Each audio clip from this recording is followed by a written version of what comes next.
I like the way that looks. Yeah, same app. What app is that? Voice recorder? Very straightforward, I know. I wonder what it does. I like a good visual. There you go. Nice. Ooh, look at the kick. What was it like to slip into the Joker shoes? Well, I typically play pretty passive. My other stuff is really passive and quirky and stuff. This guy's quirky, but it was fun to like play dark and get really crazy. And on Veep, the show I do, there's always kind of an understanding of like, let's get it real as possible, let's get it subtle and find the comedy. This you can just like go nuts, so that was really a blast. What iteration of Joker did you find yourself kind of like looking to borrow inspiration from? Developing your. I heard that your laugh is amazing in this, like that sort of thing. Like what was going into that? I know. I wish I had a better answer about that, but a lot of it comes. I just kind of showed up. They called me and said, "Do you want to play this?" And I was like, "Yeah." So then I showed up, and meanwhile, somebody in their basement's like, "I can't wait to play the Joker one day." But they were very kind, and I showed up and I saw the images, and I had heard the Japanese recording of it. His was much more like it was very, very intense. Mine's a little more kind of spastic a little bit, and so I don't know. I just kind of dove in, and you kind of hope for the best that they like it. You never really know. And I was allowed to show up the next day, and I guess they kept me for the job. I don't know. Yeah. That's interesting because when you go in there, they say, all right, let's try something, and then I did something, and they're like, all right, let's try this, and so you kind of spend a good 15-20 minutes just trying to find the guy, and then you just kind of go for it. And I did a lot. I remember I lost my voice because I was just screaming the entire. I mean, Joker is screaming the entire time, and he's laughing the entire time, and it's just maniacal. Like it's crazy. But it was, and then I just like go home to my wife and child. Do you go home with that voice and your wife annoyed? Like now? hello. Is she annoyed with that? It's kind of nice though, like when you do it, you kind of check out and then you go home. But it's the same thing with my other characters. Like I remember when I was doing Buster on Bluth on Arrested, and he's so emasculated and so passive, and you have to shake it off to go home. Just that kind of stuff. Don't take him. Yeah, no, I didn't take Buster home.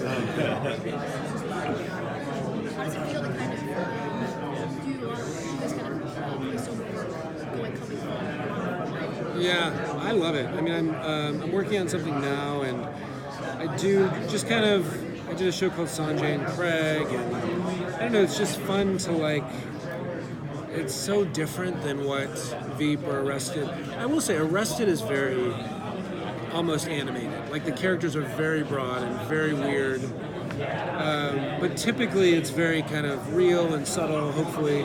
But then coming in here, you just kind of lose yourself a little bit and just scream. I just screamed the whole time. Now, before coming into Batman Ninja, were you pretty familiar with the franchise in general? Like, what was your engagement with Batman and familiarity with Joker coming into the movie? In all honesty, not much. With Batman Ninja specifically, or? Yeah, like just basically before Batman Ninja happened, what did you know about Batman? So, what I knew about Batman? Yeah. Oh, I knew that obviously Mark Hamill has done a lot of the Joker voice, and his is such a great take on it. And obviously Heath Ledger and Jack Nicholson and all that kind of stuff. But I tried not to compare myself when I do it too much to have. So I actually didn't listen to much of their stuff. I kind of just try it coming in fresh. Because I think when you kind of getting into trying doing differently, then it can almost become what you don't want it to become too close, rather than doing your own take. So I just kind of jumped in. I've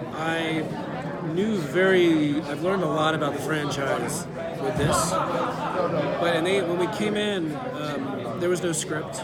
They didn't give us a script. They had pieces of it. I saw the animation, and they would guide you through it. And they'd say, all right, so now Joker, and this is what happened. And this story is so out there, it is crazy.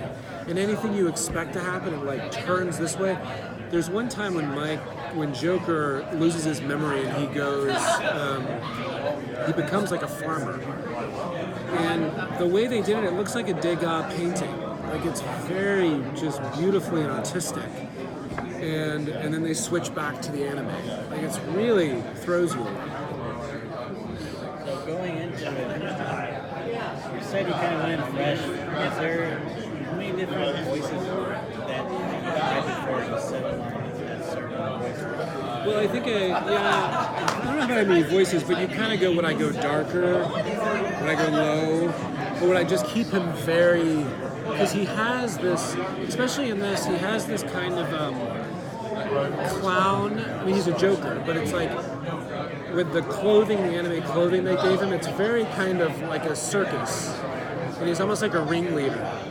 And so he has this kind of energy to him that's a really erratic energy.